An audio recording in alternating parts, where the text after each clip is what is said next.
Hi friends, एक नए video में आप सभी का स्वागत है। और आज हम लोग जो 12th का क्लास है, आप सभी जानते ही होंगे।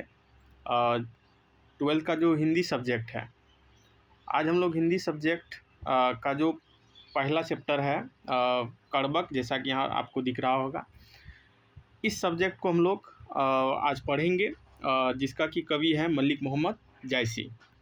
तो इसको पढ़ने से पहले हम लोग आप सबसे रिक्वेस्ट होगा कि जो भी इस चैनल पर पहली बार विजिट कर रहे हैं तो चैनल को सब्सक्राइब कर लीजिएगा, ताकि आपको जो बिहार बोर्ड से संबंधित जो भी सब्जेक्ट है, ठीक है, उसका आपको कंप्लीट जो वीडियो है वह आपको इस चैनल पर मिलेगा। हालांकि ये न्यू चैनल है, जो हमारा पुराना चैनल है उस पर भी वीडियो है, 12th का भी, स्पेशली बिहार बोर्ड का। और अभी ये नया चैनल है और इस पर हम लोग अभी स्टार्ट करने वाले हैं काम, जो एजुकेशन से रिलेटेड। तो चलिए हम लोग आज के इस वीडियो टॉपिक को स्टार्ट करते हैं। और यहाँ पर सबसे पहले हम लोग का जो पहला चैप्टर है, जैसा कि आप सभी जानते ही हैं कि जो मेरा क्लास में भी पढ़ाने का जो स्टाइल रहा है, सबसे पहले हम जो कविता वाला पार्ट है, काव्यखंड, उसको हम लोग पढ़ते हैं। तो पहला जो काव्यखंड है, काव्यखंड के अंतर्गत हम लोग पढ़ेंगे आज मलिक मोहम्मद जायसी का जो कड़बक है उसको पढ़ेंगे। तो सबसे पहले कवि परिचय हम लोग जान लें। तो कवि परिचय की यदि हम बात करें तो कवि परिचय में हमें जो मलिक मोहम्मद जायसी है इसके बारे में जानना है। तो जायसी जो है निर्गुण भक्ति शाखा के अंतर्गत प्रेम मार्गी शाखा के प्रमुख कवि हैं। निर्गुण भक्ति धारा के प्रेम मार्गी शाखा के प्रमुख कवि हैं। जायसी का जन्म 1492 ईस्वी, आप इसको नोट भी कर सकते हैं क्योंकि एग्जाम में ये प्रश्न पूछा जाता है, कि आसपास माना जाता है वे उत्तर प्रदेश के जायस नामक स्थान के रहने वाले थे। तो जो है जायस में रहने के कारण जो है उन्होंने जायसी नाम को रखा गया। उनका पिता का नाम जो है शेख ममरेज, जो मलिक राज अशरफ था, और जायसी कुरूप और काने थे। ये प्रश्न भी कई बार आया है, किस कारण से वह जो है एक आँख से नहीं देख पाते थे। तो चेचक के कारण उसका जो है चेहरा रूपहीन हो गया था, और बाईं आँख और कान, ठीक है, बाईं और आँख कान से वे वंचित थे। यदि हम इनकी रचनाओं की बात करें तो रचनाओं की बात करते हैं तो उनकी 21 रचनाओं का उल्लेख हमें मिलता है, जिसमें कि पद्मावत, अखरावट, आखिरी कलाम, कहरनामा, चित्ररेखा, कन्हावत आदि प्रमुख है। इसको आप नोट भी कर सकते हैं, यहाँ से प्रश्न आपको ऑब्जेक्टिव में मिल सकता है। जायसी की मृत्यु है 1548 ईस्वी में के करीब हुआ था। मलिक मोहम्मद जायसी को प्रेम का पीर कवि भी कहा जाता है।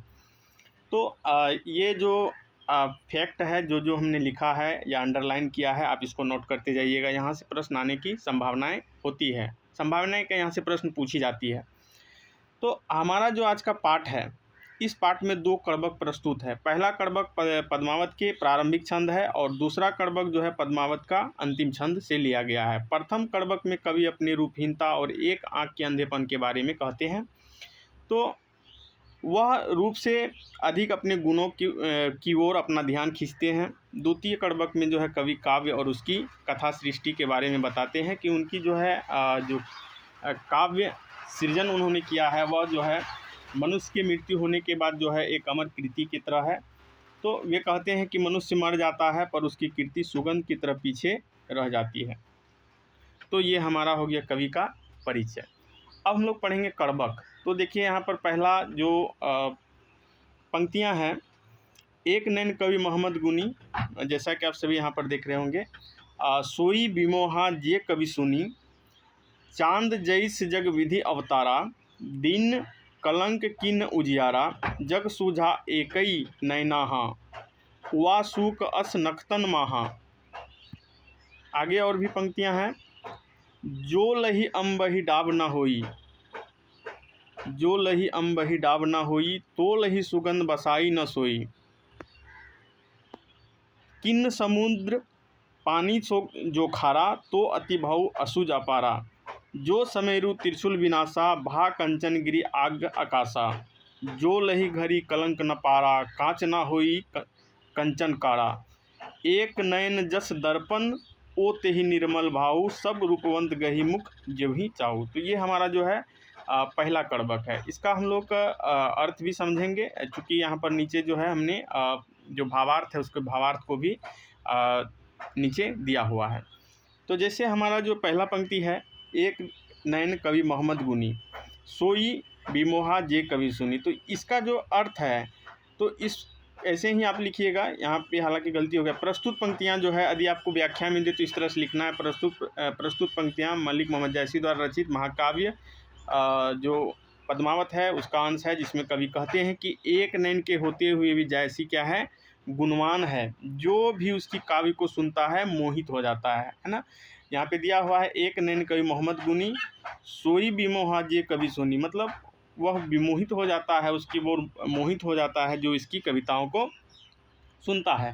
चांद जैस जग विधि अवतारा, दिन कलंक किन्हीं उजारा, जग सूजा एक नैना ही, वा सूक असनख्तन माही। मतलब चांद के तरह जो है वह क्या है, दुनिया को प्रकाश कर रहा है, भले ही उसमें जो है कलंक है, कालिक है, या कुछ भाग जो है वह अंधेरा जैसा दिखता है, और वह शुक्र तारा से अपनी कल्पना कर रहा है। तो इसी से संबंध में नीचे में जो हमारा जो अर्थ है, देखिए, प्रस्तुत पंक्तियाँ मलिक मोहम्मद जैसी द्वारा रचित महाकाव्य पद्मावत का अंश है, जिसमें कवि कहते हैं कि ईश्वर ने उन्हें चंद्रमा की तरह इस धरती पर उतारा है। जैसे ही चंद्रमा में कमी है, वैसे ही कवि में भी फिर भी कवि चंद्रमा की तरह अपने काव्य प्रकाश से पूरे संसार में फैला रहा है। जिस प्रकार अकेला शुक्र, यहाँ तक जो हमने बताया कि उन्होंने जो है चंद्रमा से अपनी तुलना किया है। जिस तरह से चंद्रमा में जो है कुछ भाग जो है कलंकित नज़र आ रहा है, अंधेरा नज़र आता है, तो उसी प्रकार से जो है वह अपने आप को चंद्रमा से तुलना करते हैं। तो फिर वह जो है कवि कहते हैं कि शुक्र नक्षत्रों के बीच जो उदित है, उसी प्रकार कवि भी अपनी एक ही आँख से इस दुनिया को भली भांति से समझ लिया है। मतलब एक ही आँख से शुक्र की तरह जो है, जिस तरह शुक्र जो है आकाश में एकदम सबसे अलग पहचान बनाए हुए चमकता हुआ, उसी प्रकार से कवि पृथ्वी पर जो है वो अपने स्थान को बनाए हुए हैं। जो लही अम्बही डाब ना हुई, तो लही सुगंध बसाई न सोई। इसका अर्थ है कि कवि जो है कहते हैं कि जिस प्रकार से आम में जब तक मंजर नहीं आता है तो उसमें सुगंध नहीं आता है। तो इसमें वही कह रहे हैं कि प्रस्तुत पंक्तियाँ मलिक मोहम्मद जैसी द्वारा रचित महाकाव्य पद्मावत का अंश है, जिसमें कवि कहते हैं कि जब तक आम में निकुली डाब यानी कि मंजरी नहीं होती है, तब तक उसमें सुगंध नहीं आती है। किन समुद्र पानी जो खारा, तो अति भऊ असुज अपारा। समुद्र का पानी जो है अशुद्ध, मतलब आर पार दिखने वाला होता है, उसमें किसी प्रकार की गंदगी नहीं रहती है, इतना मतलब अशुद्ध अपार आर पार देखने वाली पानी होती है। तो इसी प्रकार से कवि यहाँ पर कहते हैं प्रस्तुत पंक्तियाँ मलिक मोहम्मद जैसी द्वारा रचित महाकाव्य पद्मावत का अंश है, जिसमें कवि कहते हैं कि समुद्र के पानी का जो पानी खारा है, इसलिए भी वह क्या है, अशुद्ध और अपार है, आर पार देखा जा सकता है। जो सुमेरु त्रिशूल विनाशा, भा कंचनगिरी आग आकाशा। तो फिर कवि जो है अपने आप को जो है कंचनगिरी पर्वत से तुलना किए हैं। कवि कहते हैं कि जब तक सुमेरु पर्वत को त्रिशूल से नष्ट नहीं कर दिया गया, तब तक वो सोने का नहीं हुआ था। तो कहीं न कहीं जो है अपनी रूपहीनता को उन्होंने अलग अलग उपमाओं के द्वारा जो रिलेट किया जा रहा है, अलग अलग उपमाओं से अपने आप को दिखाने का प्रयास किया जा रहा है। जो उनमें जो कमियां हैं, वह एक कमी को उनको कमी नहीं मानते हैं, वह एक प्रकार का जो ईश्वरीय वरदान के रूप में उन्हें देखते हैं।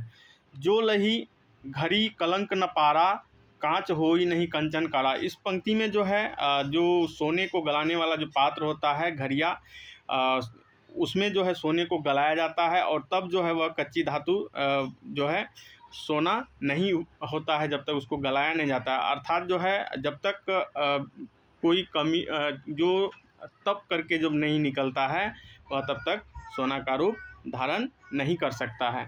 एक नयन जस दर्पण, ओ तो ही निर्मल भाव, सब रूपवंत गही मुख जेवहि कई चाऊ। तो इसमें कवि कहते हैं कि एक आँख जो है उनका दर्पण की तरह निर्मल है, दर्पण की तरह स्वच्छ है, साफ है, प्रायः हम लोग देखते हैं कि दर्पण में जो हमारा जिस प्रकार की छवि होती है उस प्रकार की जो तस्वीर हमें देखने को मिलता है। तो कहीं न कहीं जो है अपने आप को जो है कवि दर्पण से तुलना कर रहे हैं कि उसी दर्पण का की तरह उनका स्वभाव है, वह निर्मल और स्वच्छ भाव वाले व्यक्ति हैं। इसी गुण के वजह से बड़े-बड़े रूपवान लोग भी उसे चरण पकड़कर कुछ पाने की इच्छा के लिए उसके मुँह की ओर ताकते हैं, मुँह की ओर देखते हैं। सब रूपवंत गही मुख जो ही कही चाहू, मतलब उनकी रूप की ओर झाँकते हैं, देखते हैं। तो कहीं न कहीं यहाँ पर जो है उनकी जो पहला पद्मावत का पहला अंश है, इन्होंने अपने आप का परिचय दिया है। अपनी जो बीमारी है से चेचक से जो उनकी एक कान और एक आँख जो प्रायः जो है लोगों में बाधा के रूप में देखते हैं, लेकिन कवि जो है यहाँ पर अपने आप को तुलना किए हैं, उपमित किए हैं अलग-अलग उपमानों से। यदि हम बात करें तो यहाँ पर जो दर्पण का उपमा से उपमित किए हैं, या फिर सोने से, या फिर कांच से, या फिर हम बोल सकते हैं त्रिशूल कंचनगिरी पर्वत से, और समुद्र के पानी से, और फिर यहाँ पर जो शुक्र है या चांद है उससे अपने आप का तुलना किए हैं। तो इस तरह से हमारा जो पहला कड़बक है ये जो पद्मावत का पहला अंश था। और दूसरा कड़बक हमारा है नीचे में। तो ये जो है पद्मावत का अंतिम, इसको हम लोग बोल सकते हैं अंतिम कवि के द्वारा बताया गया कि अंतिम जो है कड़बक है। तो इसमें है मोहम्मद कवि यह जोड़ी सुनावा, सुना जो प्रेम पीर गा पावा, जोड़ी लाई रकत की लेई, गाढ़ी प्रीति नयन जल भई। कहते हैं कि मोहम्मद कवि जो है अर्थात मलिक मोहम्मद जैसी जो है ये कविता जो है जोड़ करके, मतलब एक अंश को जोड़ करके ये सुनाया जा रहा है। सुना जो प्रेम पीर गा पावा, प्रेम का जो है पीड़ा का एहसास होगा जो इस कहानी को या इस ग्रंथ को जो भी इसको पढ़ेंगे। जोड़ी लाई रकत के लेई, इसको जो जोड़ा गया है वह रकत की लेई, रक्त यानी कि रक्त माने क्या होता है, रक्त माने ब्लड,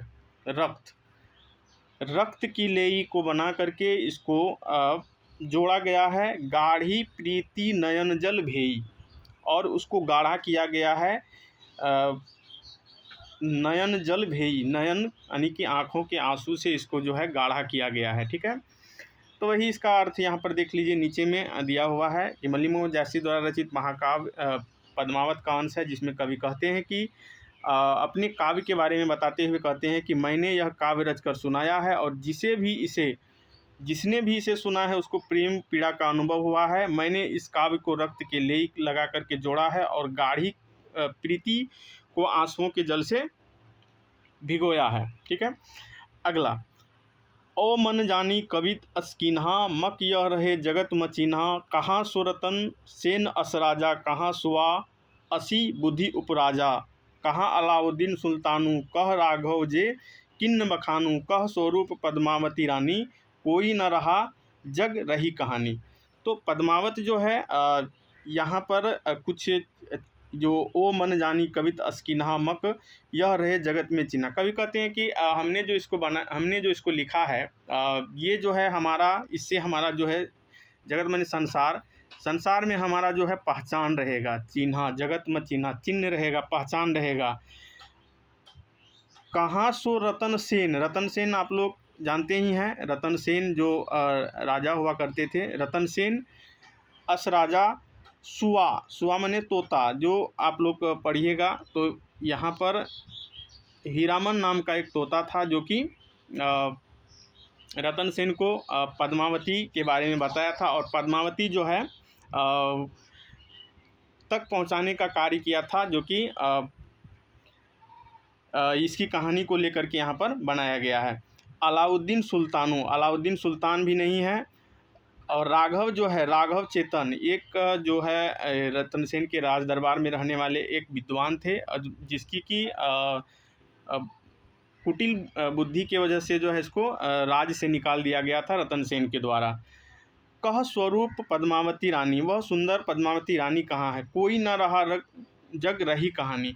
तो आप जो है इसके बारे में देखिएगा। हालांकि जो ये पद्मावत जो लिखा गया है ये इसकी कहानी कुछ अलग है। यहाँ पर हीरामन तोता का वर्णन है, लेकिन आप जो पद्मावत मूवी आई थी, ठीक है, पद्मावत मूवी आई थी, आप चाहें तो वहाँ पर भी देख सकते हैं। लेकिन यहाँ पर यदि अलाउद्दीन वहाँ पर आपको मिलेगा, राघव चेतन का भी कहानी है, रतन सेन का भी है। लेकिन यहाँ पर जो लेखक कवि ने यहाँ पर जो वर्णन किया है जो सुआ का, तोता का, हीरामन तोता का, जिन्होंने बताया जाता है कि जो रास्ता दिखाया था उनको वहाँ तक, पद्मावती तक पहुँचने के लिए, तो उनके बारे में इस मूवी में, जो पद्मावत मूवी है, इसमें वर्णन नहीं किया गया है और इसमें वर्णन किया गया है। तो कहीं ना कहीं जो मूवी बनता है तो कुछ न कुछ जो है तोड़ मरोड़ कर पेश किया जाता है, तो लेकिन कहानी जो है आपको समझ में आ जाएगी।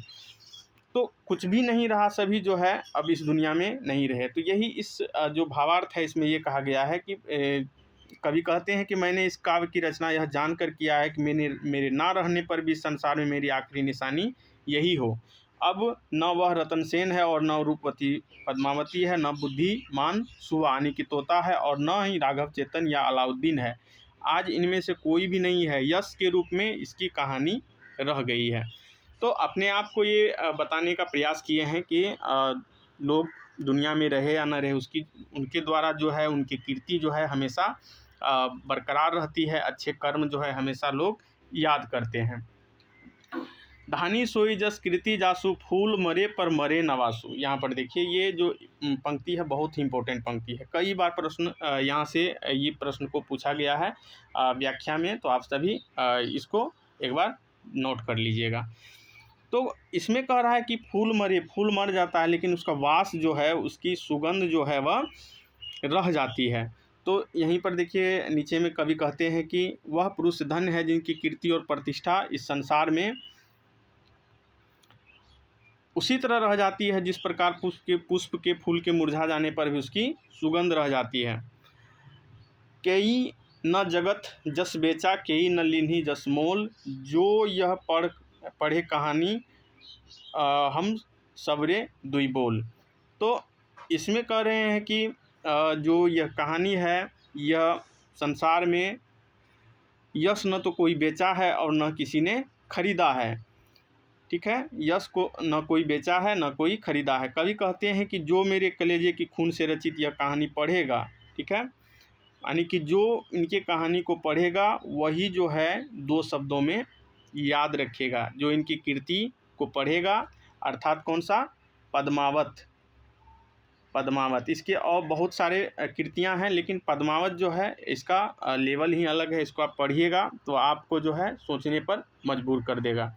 हालांकि ये जो है प्रतीकात्मक इसको हम बोल सकते हैं, जैसे कि बाद में इसको जैसे तोता हो गया, गुरु का प्रतीक हो गया, सिंघल द्वीप जहाँ पर पद्मावती रहती थी, सिंघल द्वीप जो कि वर्तमान में श्रीलंका कहा जाता है, सिंघल द्वीप, ठीक है, सिंघल द्वीप में पद्मावती रहती थी, वहाँ पर वह हृदय का प्रतीक है। राघव चेतन जो है उसके दरबार में रहते थे, वह दुष्ट आत्मा का प्रतीक है। तो इस तरह से जो है एक कहीं ना कहीं प्रतीकात्मक रूपों का प्रयोग करते हुए इसको लिखा गया है। और बाद में इसमें जो है मूवी भी आप सबको बताए हैं, मूवी भी इस पर बना था। तो ये हमारा जो पहला इस 12th का बिहार बोर्ड का पहला चैप्टर जो कि काव्य खंड था। उम्मीद करते हैं कि आपको अच्छा लगा होगा, और हम लोग इसी तरह से लगातार इस चैप्टर डे बाय डे हम लोग इसको पढ़ेंगे, और आप सभी हमारे साथ बने रहिएगा और देखिए हमारा वीडियो। और कुछ भी जानकारी यानी जानकारी चाहिए तो कमेंट में ज़रूर बोलिएगा। तो आज मिलते हैं अगले वीडियो में। आज की इस वीडियो में बस इतना ही, धन्यवाद।